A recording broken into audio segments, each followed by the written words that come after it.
नमस्कार दोस्तों, स्वागत है आपका आपके अपने चैनल वीके एकेडमी में।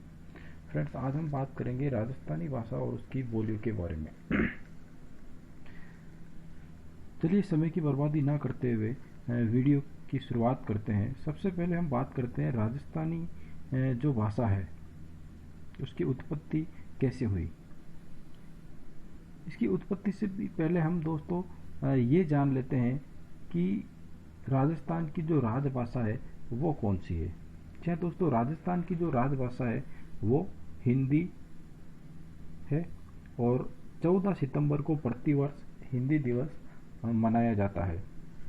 जबकि राजस्थान की मानक भाषा या मातृभाषा मारवाड़ी राजस्थानी को कहा जाता है और राजस्थानी भाषा दिवस प्रतिवर्ष 21 फरवरी को मनाया जाता है।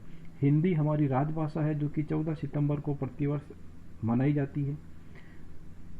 राजस्थानी या मारवाड़ी हमारी मातृभाषा या मानक भाषा है जो 21 फरवरी को प्रतिवर्ष मनाई जाती है। इसके बाद बात करते हैं हम राजस्थानी की उत्पत्ति के बारे में। तो फ्रेंड्स, राजस्थानी भाषा की उत्पत्ति शोर सैनी के गुर्जर अपभ्रंश से मानी जाती है। के.एम. मुंशी, मोतीलाल मेनारिया और एल.पी. टेसेटरी ये तीन ऐसे विद्वान हैं जो कि राजस्थानी भाषा की उत्पत्ति शोर सैनी के गुर्जर अपभ्रंश से होने की जो बात है उसके पक्ष में है और उसको सही मानते हैं। जबकि जॉन अब्राहम ग्रियर्सन और डॉक्टर सुनीति चटर्जी ये दो ऐसे विद्वान हैं जो कि ये मानते हैं कि नागर अपभ्रंश और सौराष्ट्रीय अपभ्रंश से जो है वो राजस्थानी भाषा की उत्पत्ति हुई है। यानी जॉन अब्राहम ग्रियर्सन तो कहते हैं कि नहीं गुर्जर अपभ्रंश से नहीं नागर अपभ्रंश से हुई है, और सुनीति चटर्जी ये मानती हैं कि सौराष्ट्रीय अपभ्रंश से हमारी राजस्थानी की जो उत्पत्ति है वो हुई है। चलिए, हमें इतना ही ध्यान रखना है कि जो राजस्थानी भाषा है उसकी जो उत्पत्ति है वो गुर्जर अपभ्रंश से हुई है, क्योंकि ज़्यादातर विद्वान उसी के पक्ष में हैं। अगर इनका पर्टिकुलर नाम पूछा जाए तो आपको उस क्रम में ध्यान रखना है। इसके बाद हम आगे बढ़ते हैं और बात करते हैं राजस्थानी जो शब्द है उसका सर्वप्रथम जो प्रयोग है जॉर्ज अब्राहम ग्रियर्सन ने सन 1912 ईस्वी में अपनी book linguistic survey of India नामक जो इनकी बुक ग्रंथ है उनमें राजस्थान की जो भाषा है हमारी राजस्थानी उसके लिए राजस्थानी शब्द का यूज इन्होंने किया था।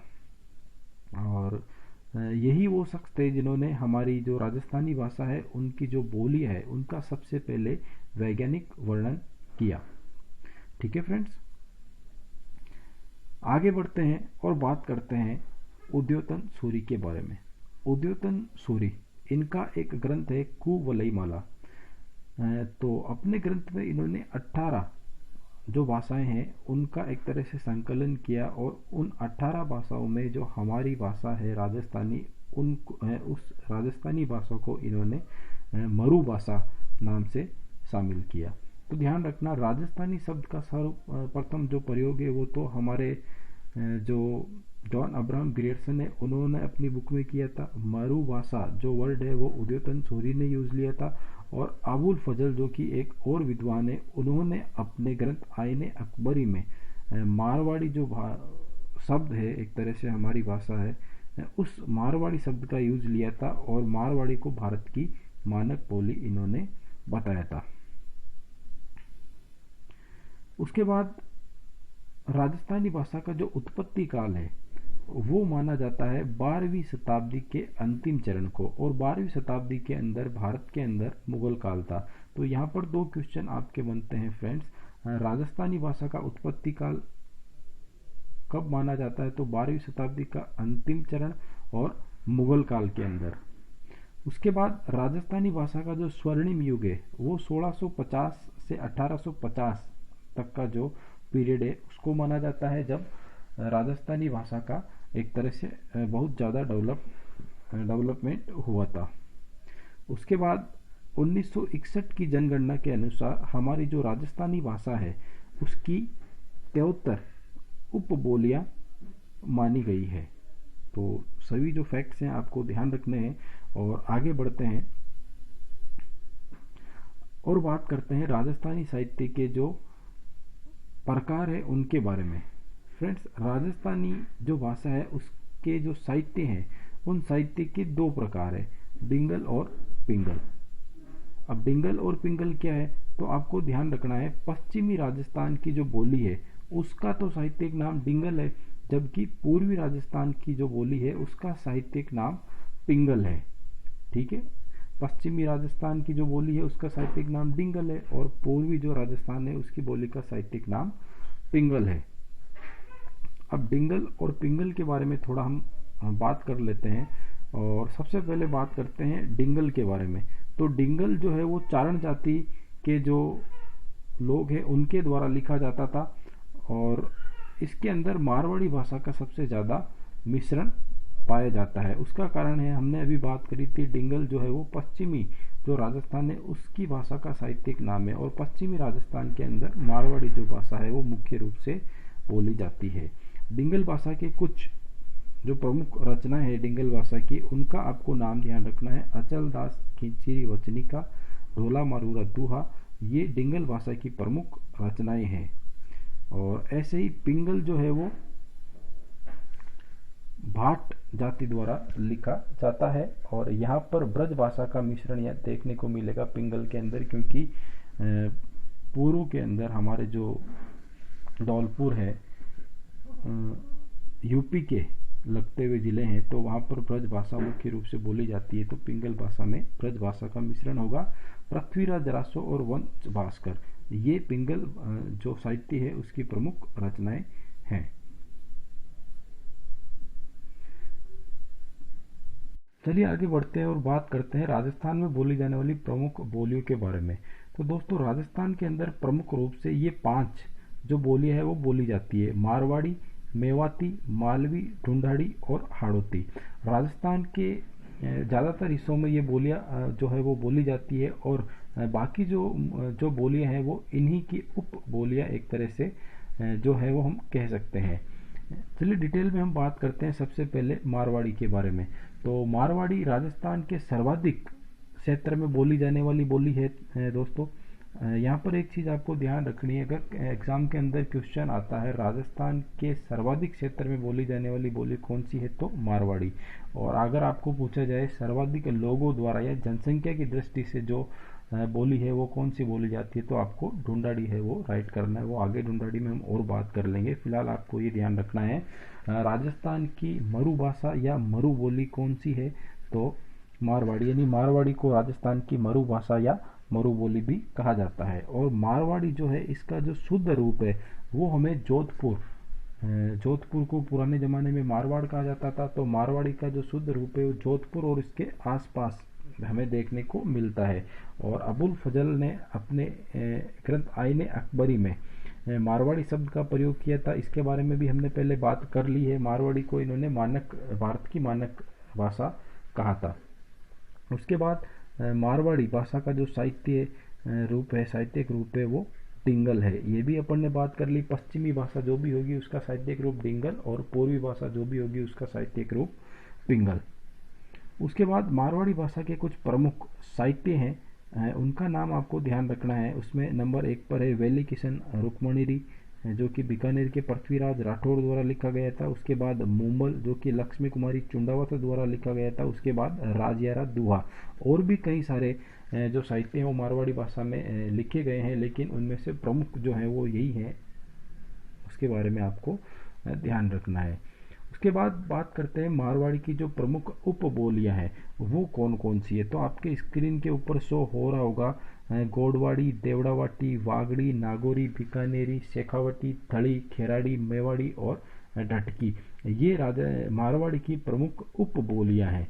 एक चीज़ यहाँ पर आपको पता होनी चाहिए दोस्तों कि अगर आपको राजस्थान के वर्तमान जिलों के पुराने जो नाम है उनके क्षेत्र को पुराने ज़माने में क्या कहा जाता था वो आपके क्लियर है, तो ये चैप्टर आपके अच्छे तरीके से समझ में भी आएगा और अच्छे तरीके से आप इसको कवर अप भी कर पाओगे।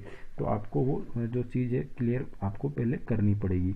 चलिए बात कर लेते हैं मारवाड़ी की जो ये उपबोलियाँ हैं ये कौन कौन से क्षेत्र में बोली जाती है। सबसे पहले गोडवाड़ क्षेत्र कौन सा है फ्रेंड्स, पाली और जालोर। तो गोडवाड़ी जो है वो पाली और जो जालोर ज़िले हैं वहाँ पर बोली जाती है।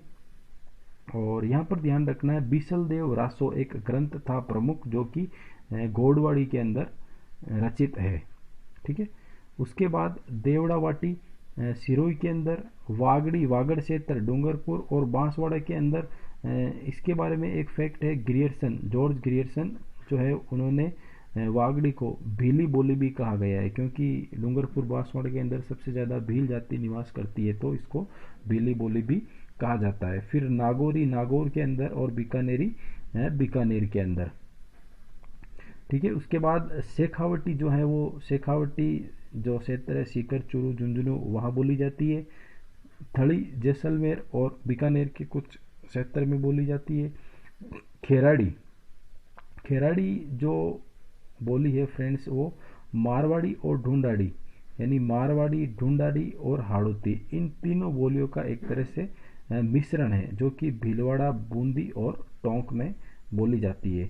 फिर मेवाड़ी, मेवाड़ क्षेत्र कौन सा है? उदयपुर, तो उदयपुर के आसपास मेवाड़ी बोली जाती है। ढटकी ढाट क्षेत्र कौन सा है? बाड़मेर, तो ढटकी जो है वो बाड़मेर के अंदर बोली जाती है। आगे बढ़ते हैं और बात करते हैं राजस्थान की जो दूसरी मुख्य बोली है मेवाड़ी, उसके बारे में। मेवाड़ी सबसे पहले तो आपको एक ध्यान रखना है, हमारी जो मारवाड़ी अपन ने अभी बात करी उसी की उपबोली है। तो मारवाड़ी के बाद जो दूसरी मुख्य बोली है हमारे राजस्थान की वो मेवाड़ी है। उदयपुर के आसपास बोली जाती है। उदयपुर के आसपास इसका मतलब उदयपुर के आसपास कौन कौन से ज़िले हैं वो आप लोग कह सकते हैं, जैसे चित्तौड़गढ़ हो गया, राजसमंद हो गया, तो उदयपुर के आसपास ये जो मेवाड़ी है वो बोली जाती है। भीली जो कि डूंगरपुर और बांसवाड़ा में बोली जाती है, जिसकी अभी अपन ने बात करी थी, वो मेवाड़ी की ही उपबोली मानी जाती है। और मेवाड़ी है इसके जो साक्ष्य है वो सर्वप्रथम जगत अंबिका मंदिर से प्राप्त हुए हैं। इस बोली में जो नी शब्द है उसका सबसे ज़्यादा प्रयोग किया जाता है। आगे बात करते हैं मेवाती के बारे में। मेवाती, मेवात क्षेत्र कौन सा है फ्रेंड्स? अलवर और भरतपुर। तो अलवर और भरतपुर में मुख्य रूप से बोली जाती है आपके मेवाती। और यहाँ आपको ध्यान रखना है संत चरणदास जी, ठीक है, मेवात क्षेत्र में संत चरणदास जी काफ़ी प्रसिद्ध थे। इनकी शिष्याएं थी दयाबाई और सेजोबाई। इनकी जितनी भी रचनाएं हैं, जितनी मतलब जो ज़्यादातर रचनाएं हैं वो कौन सी बोली में है, कौन सी भाषा में? मेवाती के अंदर है। और मेवाती का एक सबसे जो इम्पोर्टेंट फैक्ट है वो आपको ध्यान रखना है, पश्चिमी जो हिंदी है, पश्चिमी हिंदी और राजस्थानी भाषा को जो जोड़ने का काम करती है वो कौन सी बोली करती है? मेवाती करती है। ठीक है फ्रेंड्स, आगे बढ़ते हैं और बात करते हैं मेवाती की उपबोली के बारे में। तो मेवाती की जो उपबोली है उसमें जो मुख्य रूप से हम कह सकते हैं अहिरवाटी मेवाती की प्रमुख उपबोली है, जो अलवर के बहरोड तथा जयपुर की कोटपुतली, केवल इसका लिमिटेड एरिया है। अहिरवाटी मेवाती की उपबोली है जो कहाँ बोली जाएगी? अलवर के बहरोड और जयपुर की कोटपुतली तहसील में मुख्य रूप से बोली जाती है। और इसी के कुछ अन्य नाम है, हीरवाटी, हीरवाड़ इसी के नाम है। और राठ क्षेत्र, यानी जो राठ क्षेत्र है वहाँ पर ये बोली जाती है अहिरवाटी, इसलिए इसको राठी भी कहा जाता है। तो इसके अहिरवाटी के ही 3 और नाम हो गए, हीरवाटी, हीरवाड़ और राठी। ठीक है, मेवाती की ये उपबोली है। उसके बाद बात कर लेते हैं मालवी के बारे में। तो मालव क्षेत्र कौन सा है दोस्तों? झालावाड़ और कोटा के जो मुख्य क्षेत्र है वहाँ पर ये बोली जाती है मुख्य रूप से। और यहाँ पर मराठी भाषा का सबसे ज़्यादा इस मालवी जो बोली है उसके ऊपर पड़ता है। तो ध्यान रखना, क्वेश्चन आपसे पूछा जाएगा कि राजस्थान की कौन सी बोली के ऊपर मराठी भाषा का प्रभाव देखने को मिलता है, तो आपको बताना है मालवी। उसके बाद निमाड़ी और राखड़ी, ये मालवी की 2 प्रमुख उपबोलियाँ हैं। चलिए बात कर लेते हैं मालवी की उपबोलियों निमाड़ी और राखड़ी के बारे में। तो निमाड़ी जो है दोस्तों दक्षिणी राजस्थान में मुख्य रूप से बोली जाती है।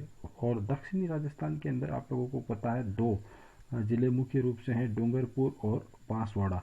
वहाँ पर ये बोली जाती है और इसको भीली बोली भी कहा जाता है, और दक्षिणी राजस्थान में प्रयुक्त होने के कारण इसको दक्षिणी राजस्थानी भी कहा जाता है। एग्जाम में क्वेश्चन आएगा दक्षिणी राजस्थानी किसको कहा जाता है, तो निमाड़ी को कहा जाता है। ध्यान रखना दोस्तों, पहले वागड़ी भी आया हुआ है। वागड़ी को भीली बोली कहने वाले ग्रियर्सन थे, जबकि डूंगरपुर और बांसवाड़े के अंदर निमाड़ी बोली जाती है, इसीलिए इसको भी भीली जो बोली है वो कहा जाता है। और इसके लिए जो सबसे इम्पोर्टेंट क्वेश्चन बनता है वो दक्षिणी राजस्थानी इसको कहा जाता है। उसके बाद जो मालवी की दूसरी मुख्य उपबोली है वो है राखड़ी। दोस्तों जो राखड़ी है वो मालवी और मारवाड़ी दो भाषाओं का एक तरह से मिश्रण है। मालवी और मारवाड़ी का जो मिश्रण है उसको राखड़ी बोला जाता है। कई बार ये जो क्वेश्चन है वो एग्ज़ाम में एक तरह से पूछा गया है, और इम्पोर्टेंट भी है एग्ज़ाम के पॉइंट ऑफ व्यू से कि मालवी और मारवाड़ी जो भाषा है उसका मिश्रण किस बोली को कहा जाता है, तो राखड़ी को कहा जाता है। और ये जो है वो आपके झालावाड़ और प्रतापगढ़ में मुख्य रूप से बोली जाती है। उसके बाद बात कर लेते हैं ढूंढाड़ी के बारे में। ढूंढ क्षेत्र कौन सा है दोस्तों, जयपुर। तो जयपुर में मुख्य रूप से बोली जाती है, और उसके बाद जयपुर के आसपास यानी टोंक और तोसा के अंदर ये बोली जाती है। और ढूंढाड़ी के उपनाम इसको झाड़साई और जयपुरी भी कहा जाता है। ये जो झाड़साई है ये इसका इम्पोर्टेंट नाम है। ये कई बार एग्जाम में आया हुआ है कि झाड़साई किस बोली को कहा जाता है, तो ढूंढाड़ी। ठीक है। उसके बाद संत दादू राजस्थान के कबीर जिनको कहा जाता है, तो संत दादू और उनके जो शिष्य सुंदरदास, उनकी जो रचनाएं हैं वो ढूंढाड़ी भाषा में ही है। इस भाषा के ऊपर, इस बोली के ऊपर ब्रज और मालवी भाषा का सबसे ज़्यादा प्रभाव पड़ता है। और पश्चिमी राजस्थान का जैसे डिंगल एक तरह से साहित्यिक रूप है, तो ये पश्चिमी राजस्थान के अंदर डिंगल है, और ये ढूंढाड़ी पूर्वी राजस्थान के अंदर है, तो इसका जो साहित्यिक रूप है वो पिंगल होगा। और उसके अंदर 6 शब्द का प्रयोग सबसे ज़्यादा होता है। जैसे हमने बात करी थी मेवाड़ी के अंदर नी शब्द का सबसे ज़्यादा प्रयोग होता है। उसके बाद बात कर लेते हैं ढूंढाड़ी की जो उपबोलियां हैं। यहाँ पर दोस्तों जयपुर की प्रमुख उपबोलियां जो है वो नज़र आ रहा होगा आपको, जो कि एक तरह से गलत है। यहाँ पर ढूंढाड़ी की जो प्रमुख उपबोलियां वो आपको मानना है। ढूंढाड़ी की प्रमुख उपबोलियां हैं नागरचौल, चौरासी और तोरावटी। नागरचौल मुख्य रूप से टोंक जिले में बोली जाती है, और चौरासी जयपुर की जो शाहपुरा तहसील है वहाँ पर बोली जाती है। केवल शाहपुरा तहसील के अंदर मुख्य रूप से जो चौरासी है वो बोली जाती है। ये जो क्वेश्चन है किसी एग्ज़ाम में आया हुआ भी है जहाँ तक मुझे पता है, तो ये भी एक तरह से इम्पोर्टेंट क्वेश्चन है। अगर ज़्यादा डीप में पूछे तो चौरासी है जो किस जगह बोली जाती है, तो शाहपुरा जयपुर के अंदर। और फिर तोरावटी जहाँ पर तंवर शासकों का रास्ता सीकर और झुंझुनू के कुछ भाग में तोरावटी बोली जाती है, जो कि ढूंढाड़ी की उप बोली है। फिर बात कर लेते हैं हाड़ौती के बारे में। हाड़ौती हाड़ौती मतलब कौन से क्षेत्र हैं, कोटा, बूंदी, द्वारा और झालावाड़ अपन कह सकते हैं, वहाँ पर ये मुख्य रूप से बोली जाती है। और कवि सूर्यमल मिश्रण जो कि बूंदी के थे, है ना, उनकी प्रमुख रचनाएं हाड़ौती बोली के अंदर ही है, और इसको कुछ विद्वान ढूंढाड़ी की उपबोली भी मानते हैं। और मेवाड़ी और गुजराती भाषा का इस पर सबसे ज़्यादा प्रभाव पड़ता है, क्योंकि गुजरात है ना, इसका एक तरह से पड़ोसी राज्य है। कुछ ज़िले जो हैं वो हाड़ौती के गुजरात से टच होते हैं, और मेवाड़ जो क्षेत्र है इसके आसपास ये, तो मेवाड़ी और गुजराती का हाड़ौती के ऊपर अच्छा खासा प्रभाव हमें देखने को मिलता है। ठीक है दोस्तों, तो इस वीडियो में फ़िलहाल इतना ही फ्रेंड्स। अगर आपको ये वीडियो पसंद आया तो आप वीडियो को लाइक कर सकते हैं, अपने दोस्तों के साथ शेयर कर सकते हैं, और ऐसे ही अच्छे खासे वीडियो के लिए आप हमारे चैनल को सब्सक्राइब कर सकते हैं। Thanks friends.